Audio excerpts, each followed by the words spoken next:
David De Angelis presents Prayer, The Art of Believing by Neville Goddard. Digitally narrated using the voice of Edward Herman. Prayer is the master key. A key may fit one door of a house, but when it fits all doors, it may well claim to be a master key.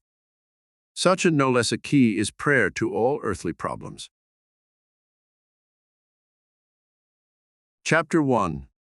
Law of Reversibility. Pray for my soul. More things are wrought by prayer than this world dreams of. Tennyson. Prayer is an art and requires practice. The first requirement is a controlled imagination. Parade and vain repetitions are foreign to prayer. Its exercise requires tranquility and peace of mind. Use not vain repetitions, for prayer is done in secret, and thy Father which seeth in secret shall reward thee openly. The ceremonies that are customarily used in prayer are mere superstitions and have been invented to give prayer an air of solemnity. Those who do practice the art of prayer are often ignorant of the laws that control it. They attribute the results obtained to the ceremonies and mistake the letter for the spirit. The essence of prayer is faith, but faith must be permeated with understanding to be given that active quality which it does not possess when standing alone. Therefore, get wisdom, and with all thy getting get understanding. This book is an attempt to reduce the unknown to the known by pointing out conditions on which prayers are answered, and without which they cannot be answered. It defines the conditions governing prayer in laws that are simply a generalization of our observations. The universal law of reversibility is the foundation on which its claims are based. Mechanical motion caused by speech was known for a long time before anyone dreamed of the possibility of an inverse transformation, that is, the reproduction of speech by mechanical motion, the phonograph. For a long time, electricity was produced by friction, without ever a thought that friction, in turn, could be produced by electricity. Whether or not man succeeds in reversing the transformation of a force, he knows, nevertheless, that all transformations of force are reversible. If heat can produce mechanical motion, so mechanical motion can produce heat. If electricity produces magnetism, magnetism too can develop electric currents. If the voice can cause undulatory currents, so can such currents reproduce the voice, and so on.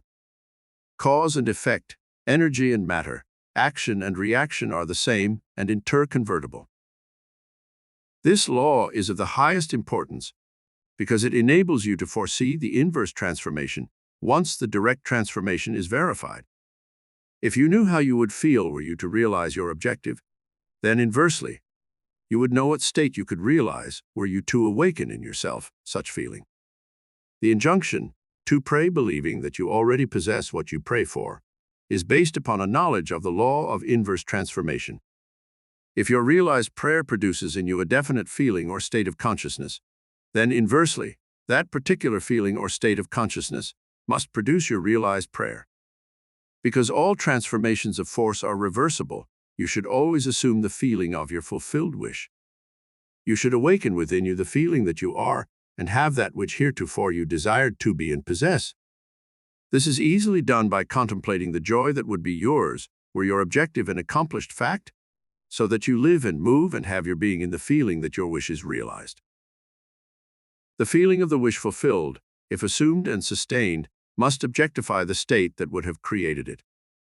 This law explains why faith is the substance of things hoped for, the evidence of things not seen, and why he calleth things that are not seen as though they were, and things that were not seen become seen. Assume the feeling of your wish fulfilled, and continue feeling that it is fulfilled until that which you feel objectifies itself.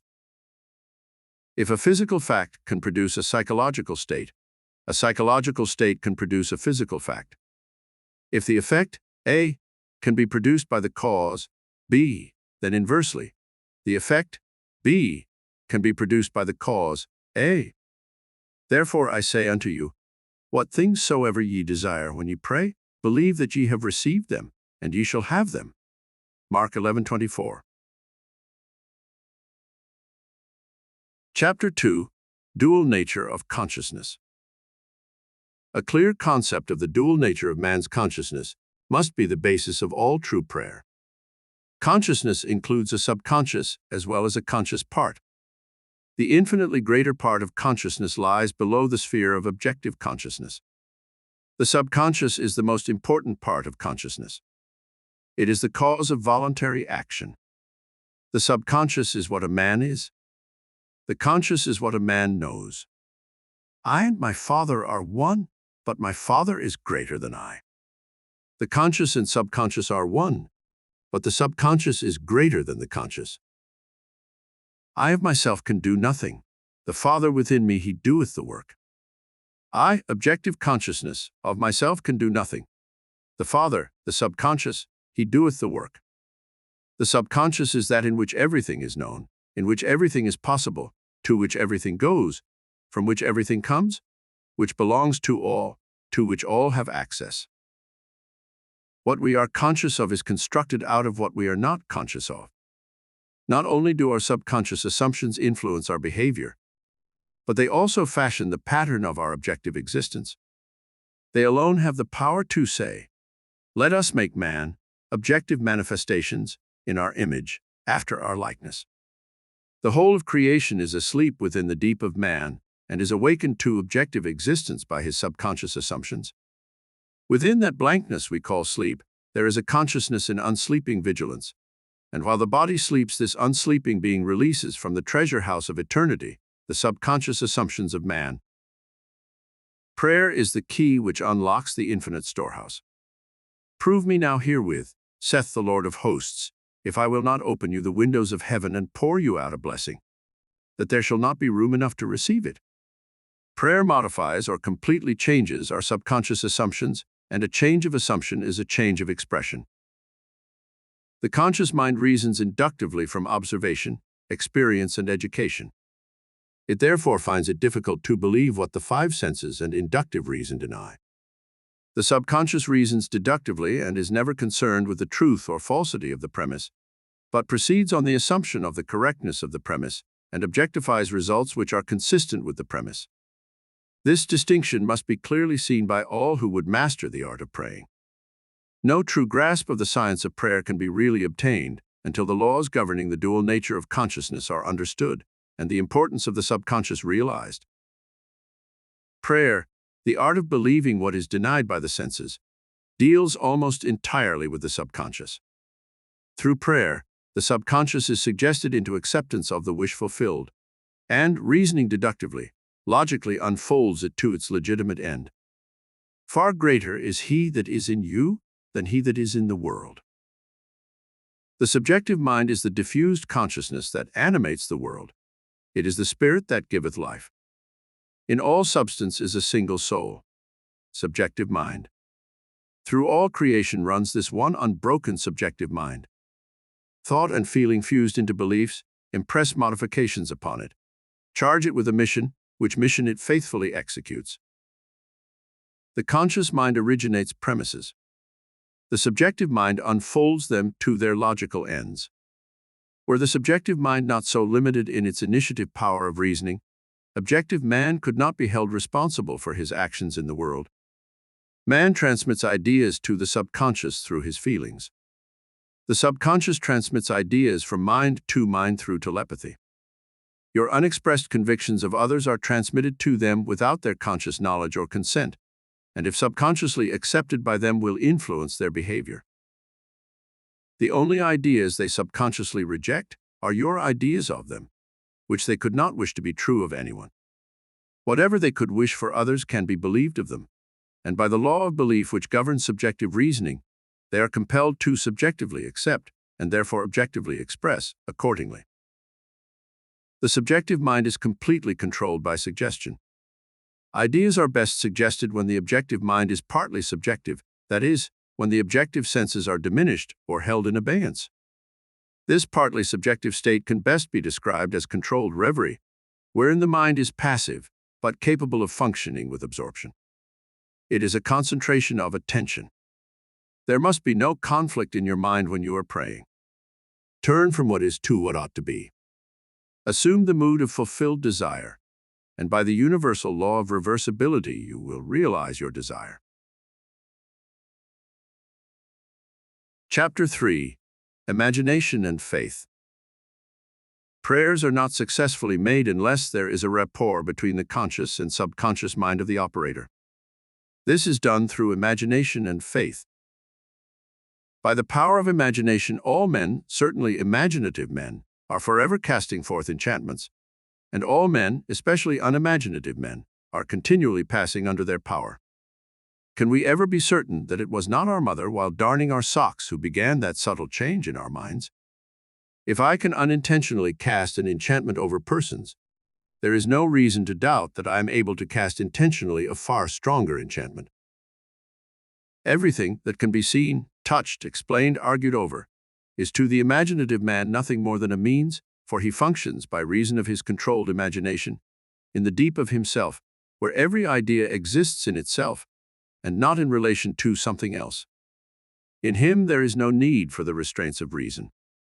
For the only restraint he can obey is the mysterious instinct that teaches him to eliminate all moods other than the mood of the fulfilled desire. Imagination and faith are the only faculties of the mind needed to create objective conditions. The faith required for the successful operation of the law of consciousness is a purely subjective faith and is attainable upon the cessation of active opposition on the part of the objective mind of the operator. It depends on your ability to feel and accept as true what your objective senses deny. Neither the passivity of the subject nor his conscious agreement with your suggestion is necessary, for without his consent or knowledge, he can be given a subjective order, which he must objectively express. It is a fundamental law of consciousness that by telepathy we can have immediate communion with another. To establish rapport, you call the subject mentally. Focus your attention on him and mentally shout his name just as you would to attract the attention of anyone. Imagine that he answered, and mentally hear his voice. Represent him to yourself inwardly in the state you want him to obtain. Then imagine that he is telling you in the tones of ordinary conversation what you want to hear. Mentally answer him. Tell him of your joy in witnessing his good fortune. Having mentally heard with all the distinctness of reality that which you wanted to hear, and having thrilled to the news heard, return to objective consciousness. Your subjective conversation must awaken what it affirmed. Thou shalt decree a thing, and it shall be established unto thee. It is not a strong will that sends the subjective word on its mission, so much as it is clear thinking and feeling the truth of the state affirmed. When belief and will are in conflict, belief invariably wins. Not by might nor by power, but by my spirit, saith the Lord of hosts. It is not what you want that you attract. You attract what you believe to be true. Therefore, get into the spirit of these mental conversations and give them the same degree of reality that you would a telephone conversation. If thou canst believe, all things are possible to him that believeth. Therefore I say unto you, what things soever you desire when you pray, believe that ye received them, and ye shall have them. The acceptance of the end wills the means. And the wisest reflection could not devise more effective means than those which are willed by the acceptance of the end. Mentally talk to your friends as though your desires for them were already realized. Imagination is the beginning of the growth of all forms, and faith is the substance out of which they are formed. By imagination, that which exists in latency or is asleep within the deep of consciousness is awakened and is given form. The cures attributed to the influence of certain medicines, relics, and places are the effects of imagination and faith. The curative power is not in the spirit that is in them. It is in the spirit in which they are accepted. The letter killeth, but the spirit giveth life. The subjective mind is completely controlled by suggestion. So, whether the object of your faith be true or false, you will get the same results. There is nothing unsound in the theory of medicine or in the claims of priesthood for their relics and holy places. The subjective mind of the patient accepts the suggestion of health conditioned on such states, and as soon as these conditions are met, proceeds to realize health. According to your faith, be it done unto you, for all things are possible to him that believeth. Confident expectation of a state is the most potent means of bringing it about. The confident expectation of a cure does that which no medical treatment can accomplish.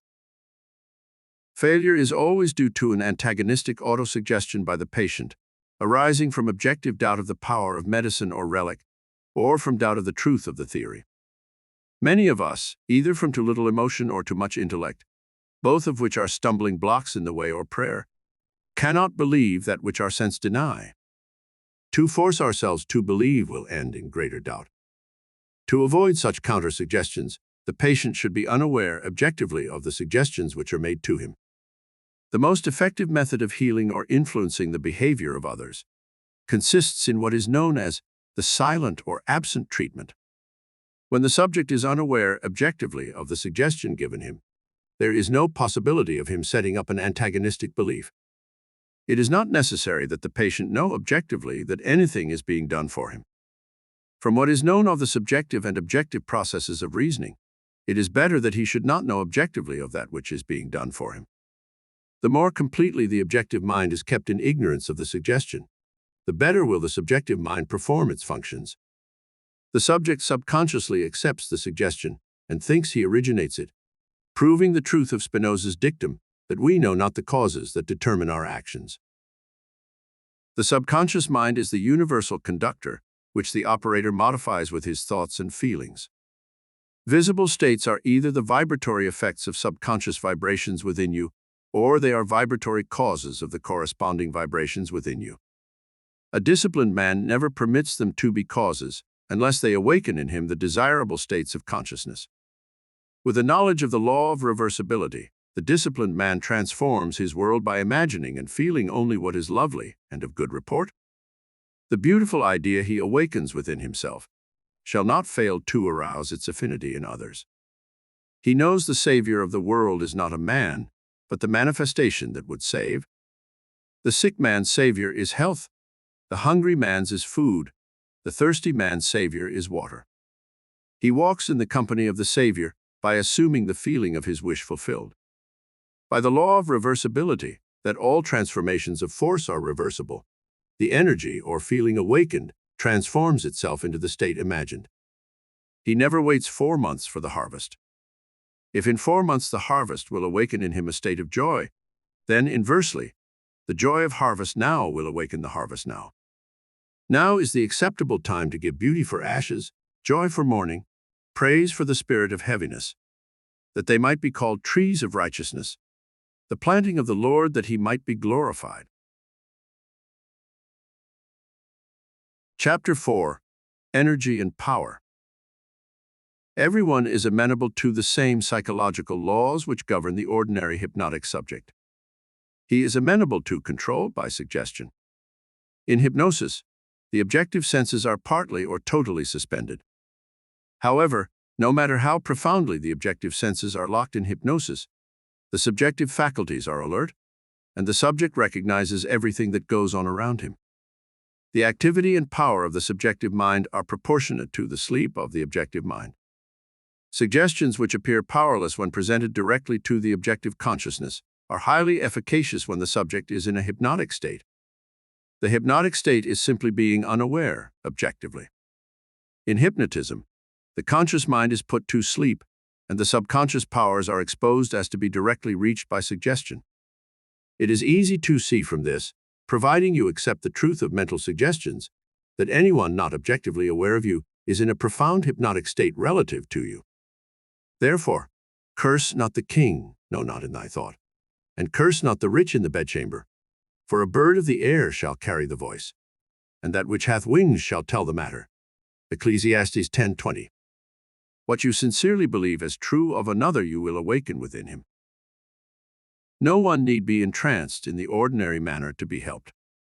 If the subject is consciously unaware of the suggestion, and if the suggestion is given with conviction and confidently accepted by the operator as true, then you have the ideal setting for a successful prayer. Represent the subject to yourself mentally, as though he had already done that which you desire him to do. Mentally speak to him and congratulate him on having done what you want him to do. Mentally see him in the state you want him to obtain. Within the circle of its action, every word subjectively spoken awakens objectively what it affirms. Incredulity on the part of the subject is no hindrance when you are in control of your reverie. Bold assertion by you, while you are in a partly subjective state, awakens what you affirm. Self-confidence on your part, and the thorough belief in the truth of your mental assertion, are all that is needed to produce results. Visualize the subject and imagine that you hear his voice. This establishes contact with his subjective mind. Then imagine that he is telling you what you want to hear. If you want to send him words of health and wealth, then imagine that he is telling you, "I have never felt better, and I have never had more," and mentally tell him of your joy in witnessing his good fortune. Imagine that you see and hear his joy. A mental conversation with the subjective image of another must be in a manner which does not express the slightest doubt as to the truth of what you hear and say. If you have the least idea that you do not believe what you have imagined you have heard and seen, the subject will not comply, for your subjective mind will transmit only your fixed ideas. Only fixed ideas can awaken their vibratory correlates in those toward whom they are directed. In the controlled reverie, ideas must be suggested with the utmost care. If you do not control your imagination in the reverie, your imagination will control you. Whatever you suggest with confidence is law to the subjective mind. It is under obligation to objectify that which you mentally affirm. Not only does the subject execute the state affirmed, but he does it as though the decision had come of itself, or the idea had originated by him. Control of the subconscious is dominion over everything. Each state obeys one mind's control. Control of the subconscious is accomplished through control of your beliefs, which in turn is the all-potent factor in the visible states. Imagination and faith are the secrets of creation. Chapter 5. Law of Thought Transmission. He sent his word and healed them and delivered them from their destructions. He transmitted the consciousness of health and awoke its vibratory correlate in the one toward whom it was directed. He mentally represented the subject to himself in a state of health, and imagined he heard the subject confirm it. For no word of God shall be void of power. Therefore hold fast the pattern of healthful words which thou hast heard. To pray successfully, you must have clearly defined objectives. You must know what you want before you can ask for it. You must know what you want before you can feel that you have it. And prayer is the feeling of the fulfilled desire. It does not matter what it is you seek in prayer, or where it is, or whom it concerns. You have nothing to do but convince yourself of the truth of that which you desire to see manifested. When you emerge from prayer, you no longer seek, for you have, if you have prayed correctly, subconsciously assumed the reality of the state sought, and by the law of reversibility your subconscious must objectify that which it affirms. You must have a conductor to transmit a force. You may employ a wire, a jet of water, a current of air, a ray of light, or any intermediary whatsoever. The principle of the photophone or the transmission of the voice by light will help you to understand thought transmission, or the sending of a word to heal another. There is a strong analogy between a spoken voice and a mental voice.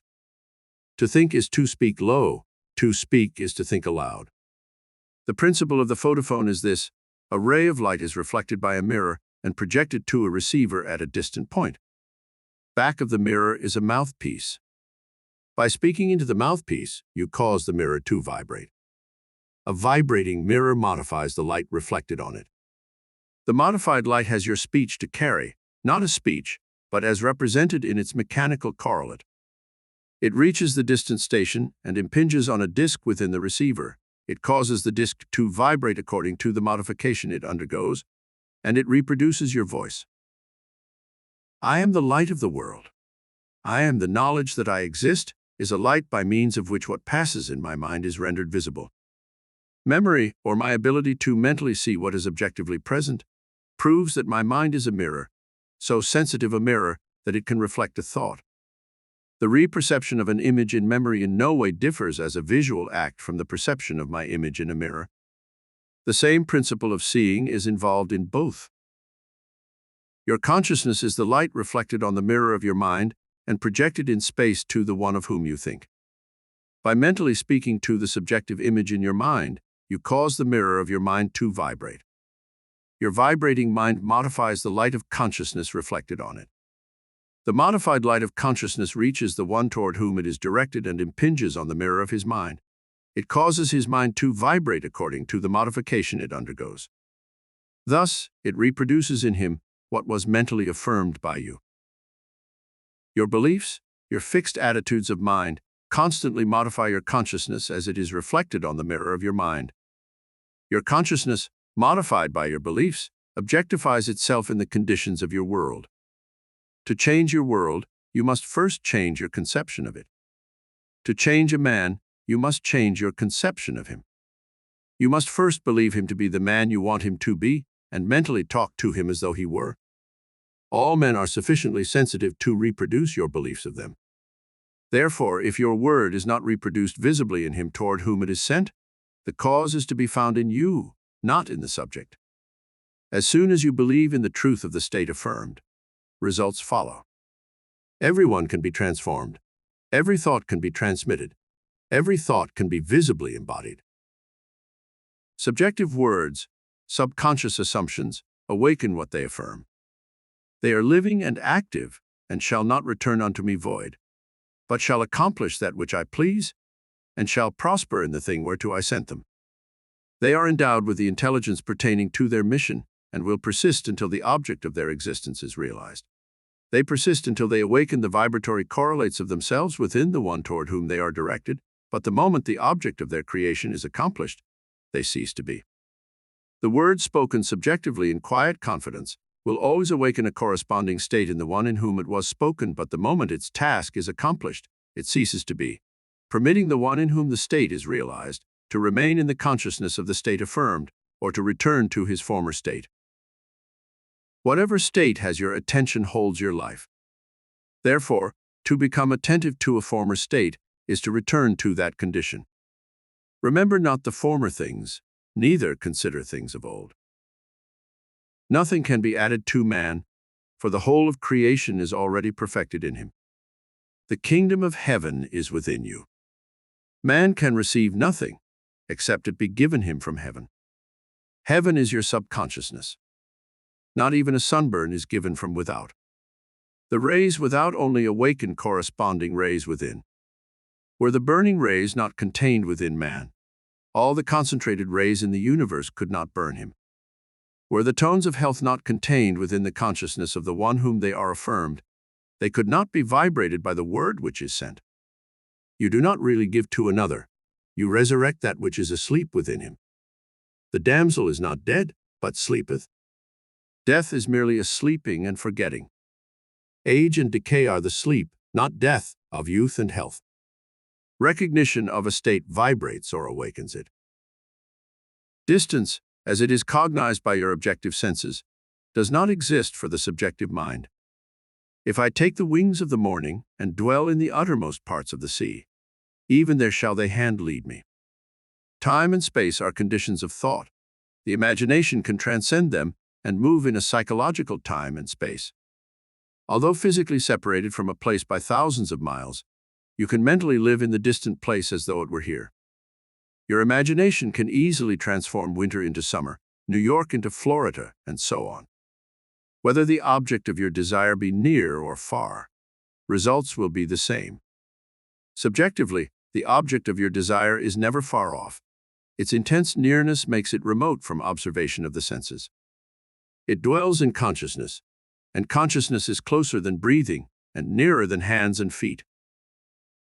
Consciousness is the one and only reality. All phenomena are formed of the same substance, vibrating at different rates. Out of consciousness I as man came, and to consciousness I as man return. In consciousness all states exist subjectively and are awakened to their objective existence by belief. The only thing that prevents us from making a successful subjective impression on one at a great distance, or transforming there into here, is our habit of regarding space as an obstacle. A friend 1,000 miles away is rooted in your consciousness through your fixed ideas of him. To think of him and represent him to yourself inwardly in the state you desire him to be, confident that this subjective image is as true as it were already objectified, awakens in him a corresponding state which he must objectify. The results will be as obvious as the cause was hidden. The subject will express the awakened state within him and remain unaware of the true cause of his action. Your illusion of free will is but ignorance of the causes which make you act. Prayers depend upon your attitude of mind for their success and not upon the attitude of the subject. The subject has no power to resist your controlled subjective ideas of him, unless the state affirmed by you to be true of him is a state he is incapable of wishing as true of another. In that case, it returns to you, the sender, and will realize itself in you. Provided the idea is acceptable, success depends entirely on the operator, not upon the subject, who, like compass needles on their pivots, are quite indifferent as to what direction you choose to give them. If your fixed idea is not subjectively accepted by the one toward whom it is directed, it rebounds to you from whom it came. Who is he that will harm you, if you be followers of that which is good? I have been young, and now am old. Yet have I not seen the righteous forsaken, nor his seed begging bread. There shall no evil happen to the just, nothing befalls us that is not of the nature of ourselves. A person who directs a malicious thought to another will be injured by its rebound if he fails to get subconscious acceptance of the other. As ye sow, so shall ye reap. Furthermore, what you can wish and believe of another can be wished and believed of you, and you have no power to reject it if the one who desires it for you accepts it as true of you. The only power to reject a subjective word is to be incapable of wishing a similar state of another. To give presupposes the ability to receive. The possibility to impress an idea upon another mind presupposes the ability of that mind to receive that impression. Fools exploit the world, the wise transfigure it. It is the highest wisdom to know that in the living universe there is no destiny other than that created out of imagination of man. There is no influence outside of the mind of man. Whatsoever things are lovely, whatsoever are of good report, if there be any virtue and if there be any praise, think on these things. Never accept as true of others what you would not want to be true of you. To awaken a state within another, it must first be awake within you. The state you would transmit to another can only be transmitted if it is believed by you. Therefore, to give is to receive. You cannot give what you do not have, and you have only what you believe. So, to believe a state as true of another not only awakens that state within the other, but it makes it alive within you. You are what you believe. Give and ye shall receive, full measure, pressed down and running over. Giving is simply believing. For what you truly believe of others you will awaken within them. The vibratory state transmitted by your belief persists until it awakens its corresponding vibration in him of whom it is believed. But before it can be transmitted, it must first be awake within the transmitter. Whatever is awake within your consciousness, you are. Whether the belief pertains to self or another does not matter, for the believer is defined by the sum total of his beliefs, or subconscious assumptions. As a man thinketh in his heart, in the deep subconscious of himself, so is he. Disregard appearances and subjectively affirm as true that which you wish to be true. This awakens in you the tone of the state affirmed, which in turn realizes itself in you, and in the one of whom it is affirmed. Give and ye shall receive. Beliefs invariably awaken what they affirm. The world is a mirror wherein everyone sees himself reflected. The objective world reflects the beliefs of the subjective mind. Some people are self-impressed best by visual images, others by mental sounds, and still others by mental actions. The form of mental activity which allows the whole power of your attention to be focused in one chosen direction is the one to cultivate, until you can bring all to play on your objective at the same time. Should you have difficulty in understanding the terms visual images, mental sounds, and mental actions, here is an illustration that should make their meanings clear. A imagines he sees a piece of music, knowing nothing at all about musical notations. The impression in his mind is purely visual image. B imagines he sees the same piece, but he can read music and can imagine how it would sound when played on the piano. That imagination is mental sound. C also reads music and is a pianist. As he reads, he imagines himself playing the piece. The imaginary action is mental action. The visual images, mental sounds, and mental actions are creations of your imagination, and though they appear to come from without, they actually come from within yourself. They move as if moved by another, but are really launched by your own spirit from the magical storehouse of imagination. They are projected into space by the same vibratory law that governs the sending of a voice or picture.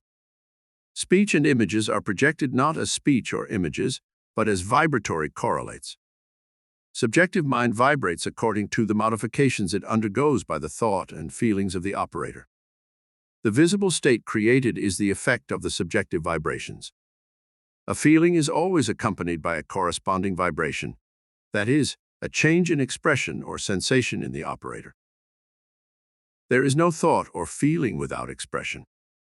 No matter how emotionless you appear to be if you reflect with any degree of intensity, there is always an execution of slight muscular movements. The eye, though shut, follows the movements of the imaginary objects, and the pupil is dilated or contracted according to the brightness or the remoteness of those objects. Respiration is accelerated or slowed according to the course of your thoughts. The muscles contract correspondingly to your mental movements. This change of vibration persists until it awakens a corresponding vibration in the subject, which vibration then expresses itself in a physical fact. And the Word was made flesh? Energy, as you see in the case of radio, is transmitted and received in a field, a place where changes in space occur. The field and energy are one and inseparable. The field or subject becomes the embodiment of the word or energy received. The thinker and the thought, the operator and the subject, the energy and the field are one. Were you still enough to hear the sound of your beliefs, you would know what is meant by the music of the spheres. The mental sound you hear in prayer as coming from without is really produced by yourself. Self-observation will reveal this fact. As the music of the spheres is defined as the harmony heard by the gods alone, and is supposed to be produced by the movements of the celestial spheres, so too is the harmony you subjectively hear for others heard by you alone, is produced by the movements of your thoughts and feelings in the true kingdom, or heaven within you. Chapter 6. Good Tidings. How beautiful upon the mountains are the feet of him that bringeth good tidings, that publisheth peace, that bringeth good tidings of good, that publisheth salvation. A very effective way to bring good tidings to another is to call before your mind's eyes the subjective image of the person you wish to help, and have him affirm that which you desired him to do. Mentally hear him tell you he has done it. This awakens within him the vibratory correlate of the state affirmed, which vibration persists until its mission is accomplished. It does not matter what it is you desire to have done, or whom you select to do it. As soon as you subjectively affirm that it is done, results follow. Failure can result only if you fail to accept the truth of your assertion, or if the state affirmed would not be desired by the subject for himself or another. In the latter event, the state would realize itself in you, the operator. The seemingly harmless habit of talking to yourself is the most fruitful form of prayer. A mental argument with the subjective image of another is the surest way to pray for an argument. You are asking to be offended by the other when you objectively meet. He is compelled to act in a manner displeasing to you, unless before the meeting you countermand or modify your order by subjectively affirming a change. Unfortunately, man forgets his subjective arguments, his daily mental conversations with others, and so is at a loss for an explanation of the conflicts and misfortunes of his life. As mental arguments produce conflicts, so happy mental conversations produce corresponding visible states of good tidings. Man creates himself out of his own imagination. If the state desired is for yourself, and you find it difficult to accept as true what your senses deny, call before your mind's eye the subjective image of a friend, and have him mentally affirm that you are already that which you desire to be. This establishes in him, without his conscious consent or knowledge, the subconscious assumption that you are that which he mentally affirmed, which assumption, because it is unconsciously assumed, will persist until it fulfills its mission. Its mission is to awaken in you its vibratory correlate, which vibration, when awakened in you, realizes itself as an objective fact. Another very effective way to pray for oneself is to use the formula of Job, who found that his own captivity was removed as he prayed for his friends. Fix your attention on a friend and have the imaginary voice of your friend tell you that he is or has that which is comparable to that which you desire to be or have. As you mentally hear and see him, feel the thrill of his good fortune and sincerely wish him well. This awakens in him the corresponding vibration of the state affirmed, which vibration must then objectify itself as a physical fact. You will discover the truth of the statement. Blessed are the merciful, for they shall receive mercy. The quality of mercy is twice blessed. It blesses him who taketh and him who giveth. The good you subjectively accept as true of others will not only be expressed by them, but a full share will be realized by you. Transformations are never total. Force is always transformed into more than a force be. A blow with a hammer produces not only a mechanical concussion, but also heat, electricity, a sound, a magnetic change, and so on. The vibratory correlate in the subject is not the entire transformation of the sentiment communicated.